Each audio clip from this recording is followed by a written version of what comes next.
Alright, so I got the Wakewood out here in the Windmere, the ones I'm bringing to the new classroom I'm going to be in. Since they were, how do I say it, not in the best shape cosmetically, I figured I'd touch them up and make them look better by repainting some parts of them. The rest down there I'm just going to leave because I know it'd be kind of tricky to repaint it without painting the blades because I'm not trying to take off the blade and such. Plus the body's already a little bit rough and I'm not trying to repaint that either because I'm just trying to put it, it's going to be going in the window anyway, so. And the grills on this were pretty yellowed and dirty. Problem is that they were already so fragile, more so the one in the back, that if I really tried to scrub them down, they would have broken quite a bit. And the wind mirror, as you can see, I repainted as well.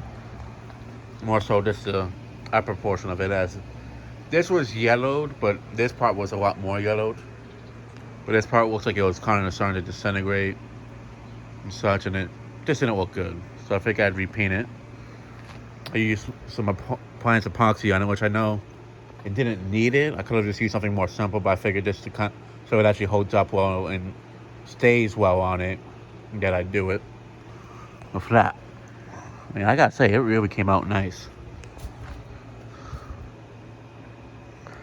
The stand I left alone. The only thing I did to it is clean it up. There's the blades for it and the cage. But yeah, that's the front grill on the Lakewood, which is in a lot better shape than the back one. I mean, just to give you guys an idea how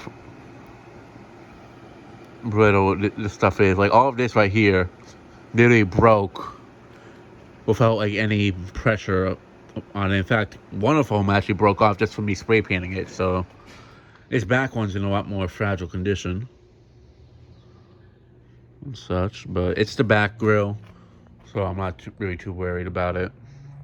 But I think I'd repaint it either way and such. I mean, there's some parts I could have got better, but it's going to be on the back. It's the front one I wanted to be to look better out of the two of them anyways.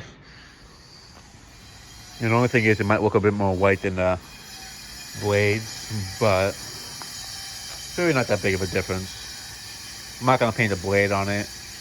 The rest of it's just more so the grills I wanted to repaint.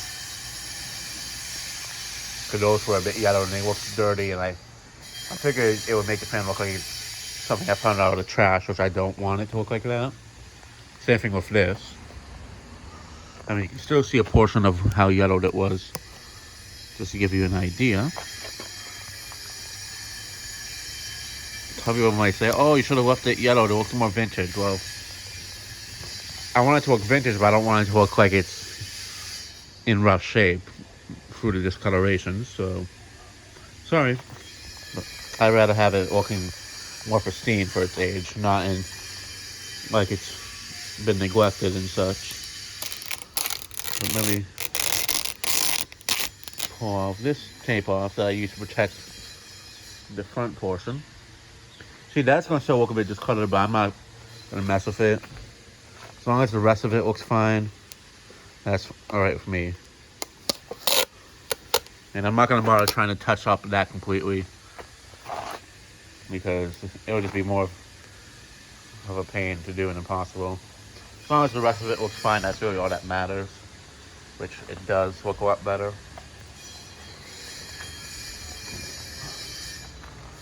But yeah, the grills are in really good shape for it and such. They're not corroded looking or rust. There's probably like a few spots on it that's a little rusted looking, but nothing major. But yeah, it's definitely much better shape. So I'm gonna try to wait for them to dry off, and then I'll put them back together completely, and then I'll show how they look from there.